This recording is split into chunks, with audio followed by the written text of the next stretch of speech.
단 5일. 전선이 무너졌습니다. 러시아군이 그렇게 믿고 있던 통신망이 한순간에 먹통이 되자 우크라이나가 2년 반 만에 최대 영토를 탈환했습니다. 그리고 그 중심에는 일론 머스크의 결정적인 한 수가 있었습니다. 지금 전장에서 벌어지는 충격적인 변화, 끝까지 보시면 그 이유를 정확히 알게 됩니다. 영상 보시기 전에 구독과 좋아요 꼭 눌러주시고 바로 시작합니다.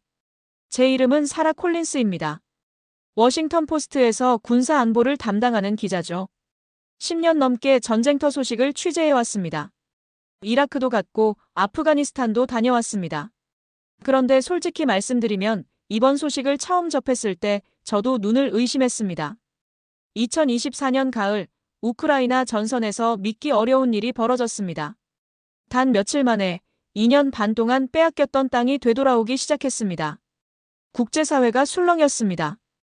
유럽 외교관들이 전화기를 붙들었고 미국 국방부 회의실에 불이 꺼지지 않았죠. 도대체 무슨 일이 벌어진 거냐? 이 한마디가 전 세계 군사 분석가들의 입에서 동시에 터져나왔습니다. 저도 즉시 움직였습니다. 편집장에게 전화했습니다. 이거 단순한 반격이 아닙니다.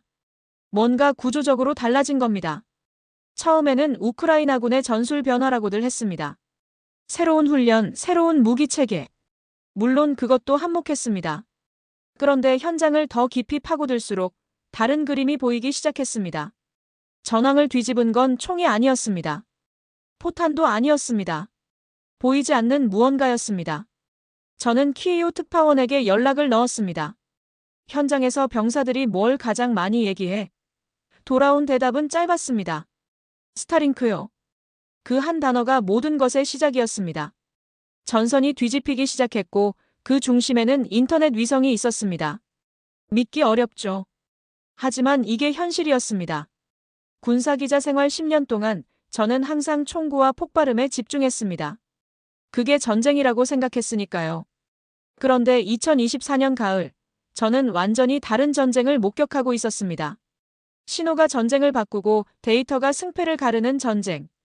가슴이 서늘해졌습니다. 그리고 동시에 이 이야기를 세상에 알려야 한다는 확신이 들었습니다.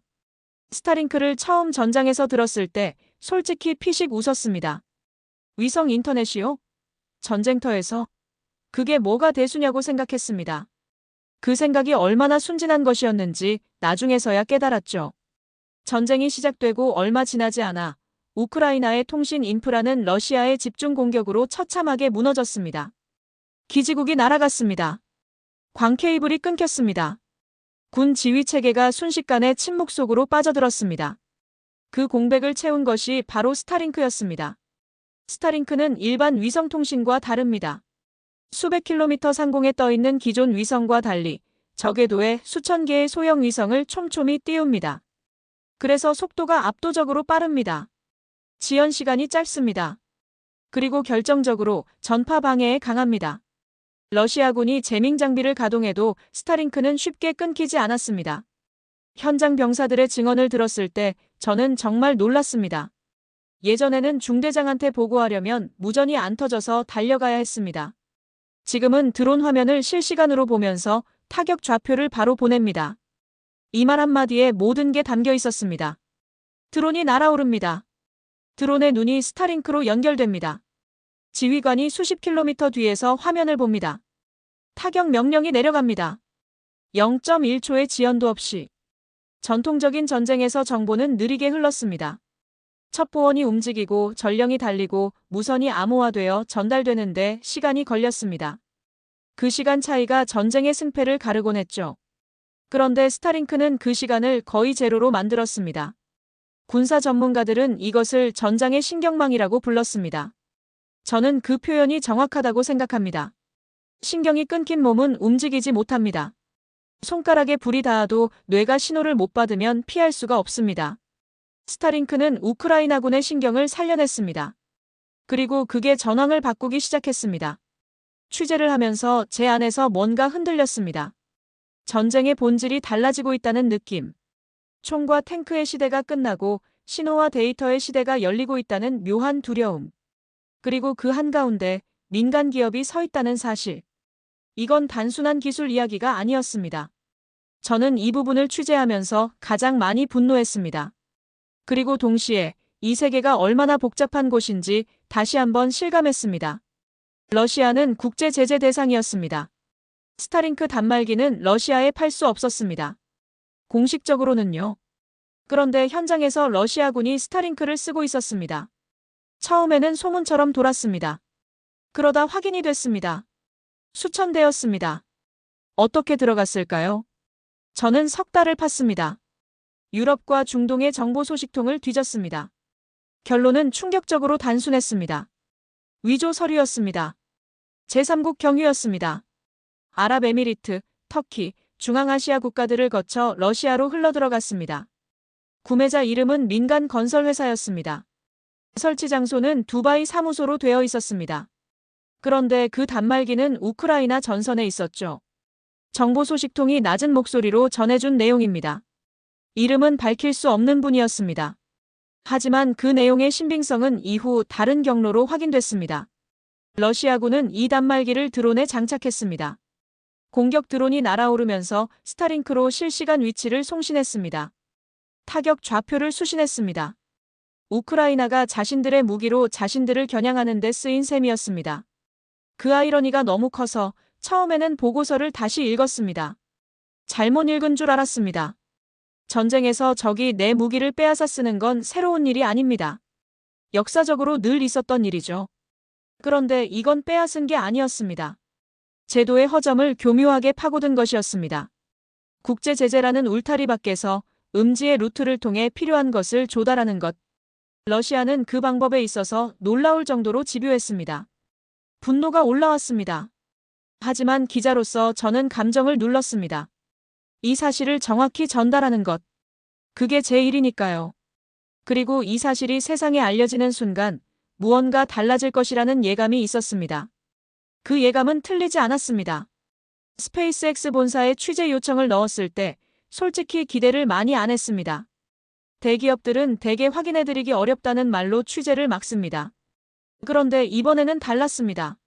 내부 소식통으로부터 먼저 연락이 왔습니다. 뭔가 가동됐습니다. 스페이스X는 조용히 움직였습니다. 공식 발표도 없었습니다. 언론 브리핑도 없었습니다. 그냥 어느 순간부터 러시아군이 쓰던 스타링크 단말기들이 먹통이 되기 시작했습니다.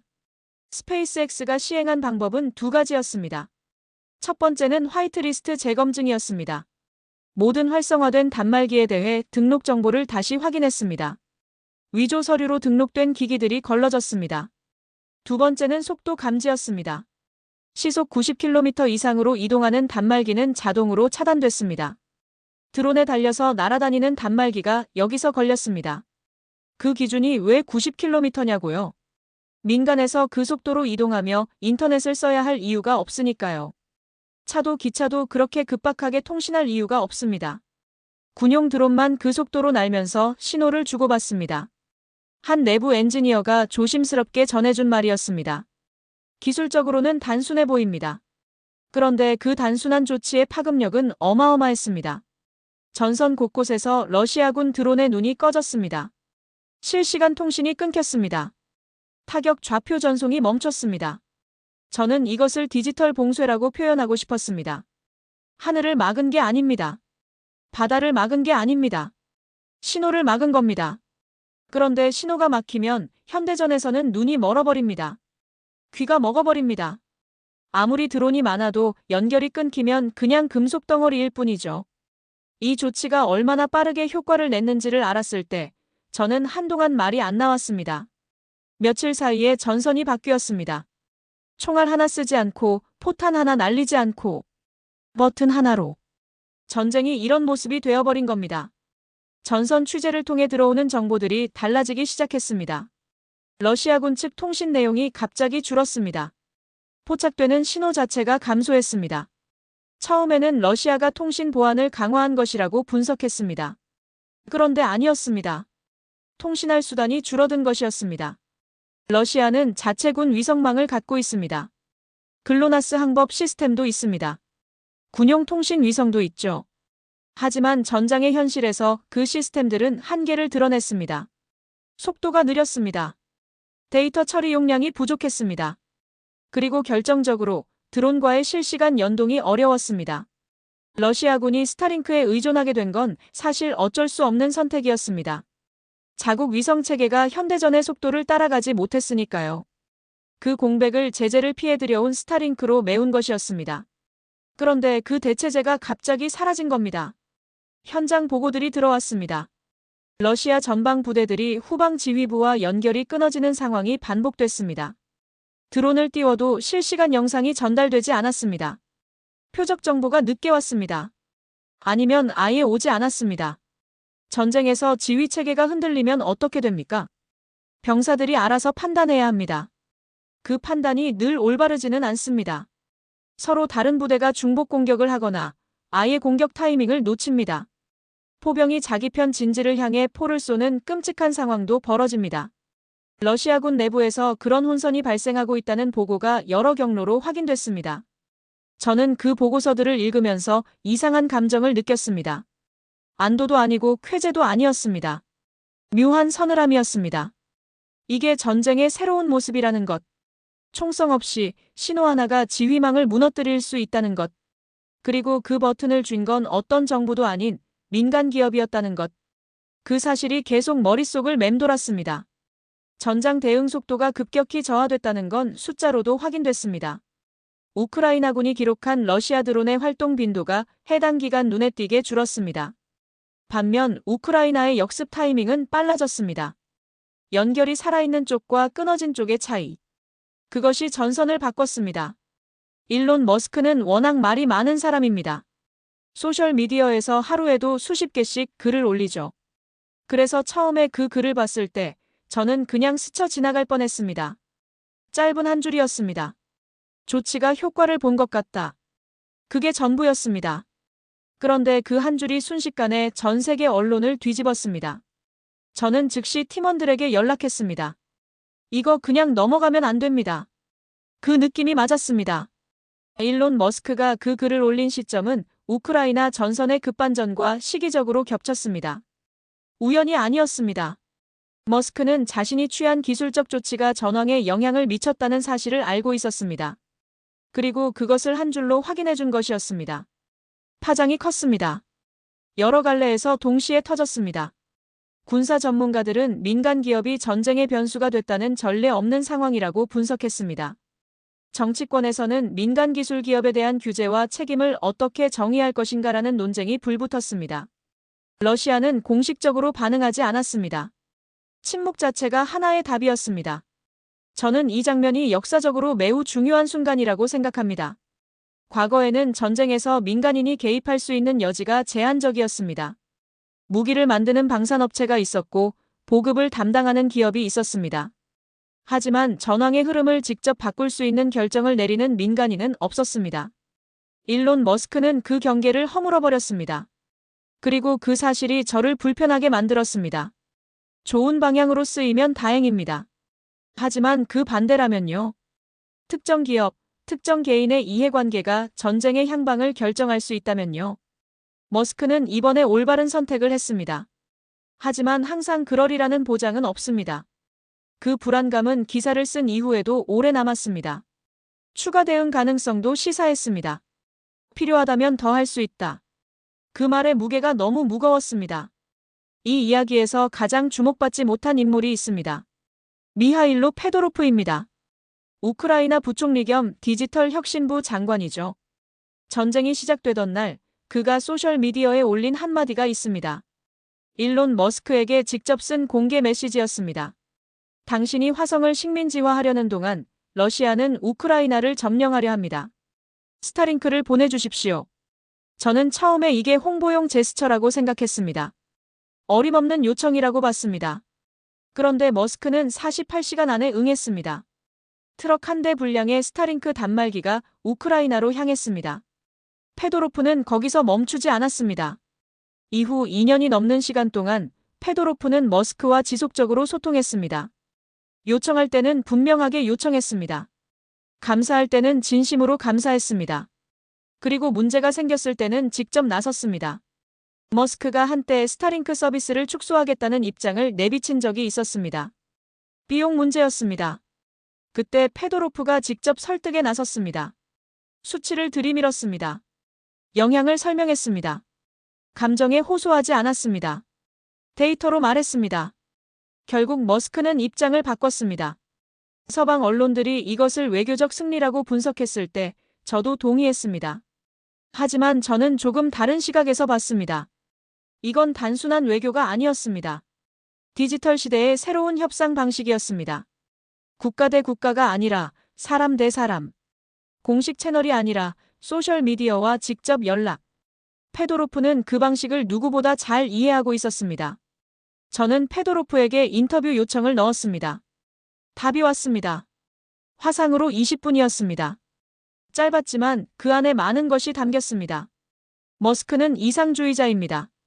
하지만 숫자에 반응하는 이상주의자입니다. 감동적인 말보다 명확한 데이터가 그를 움직였습니다.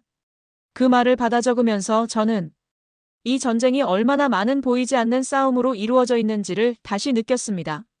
전선 뒤에서 벌어진 이 협상이 전선 위의 전투만큼이나 중요했습니다. 기사를 완성하고 나서 저는 오래 앉아 있었습니다. 편집실 창밖으로 워싱턴의 밤이 내려앉고 있었습니다. 머릿속에서 이 취재의 파편들이 계속 맞춰지고 있었습니다. 현대전은 달라졌습니다. 총과 탱크가 사라진 게 아닙니다. 여전히 중요합니다. 하지만 이제 그것만으로는 부족합니다. 전쟁에는 세 가지가 더 필요해졌습니다. 위성, 데이터, 그리고 민간 기술. 우크라이나가 단기간에 2년 반치의 땅을 되찾은 것은 용기 때문만이 아니었습니다. 연결되어 있었기 때문이었습니다. 드론이 실시간으로 보고 지휘관이 실시간으로 판단하고 병사가 실시간으로 움직일 수 있었습니다. 그 연결고리가 살아있는 한 열세였던 전력도 뒤집힐 수 있었습니다. 반면 러시아는 연결이 끊겼습니다. 아무리 많은 병력이 있어도 아무리 많은 포탄이 있어도 신호가 끊기면 조직이 무너집니다. 개인들의 용기가 전체의 패배를 막지는 못합니다. 이 취재를 마치면서 저는 두 가지 생각이 교차했습니다. 하나는 희망이었습니다. 민간 기술이 압제에 맞서 자유를 지키는데 실질적인 힘이 될 수 있다는 것. 페도로프가 그 가능성을 증명했고 머스크가 그 책임에 응답했습니다. 다른 하나는 우려였습니다. 이제 전쟁의 판도가 특정 민간 기업의 결정에 달릴 수 있다는 것. 그 기업이 항상 올바른 판단을 한다는 보장이 없다는 것. 그 불균형이 새로운 위험을 만들 수 있다는 것. 미래의 전쟁을 이기는 자는 누구일까요? 가장 강한 군대가 아닐 수 있습니다. 가장 빠른 신호를 가진 쪽.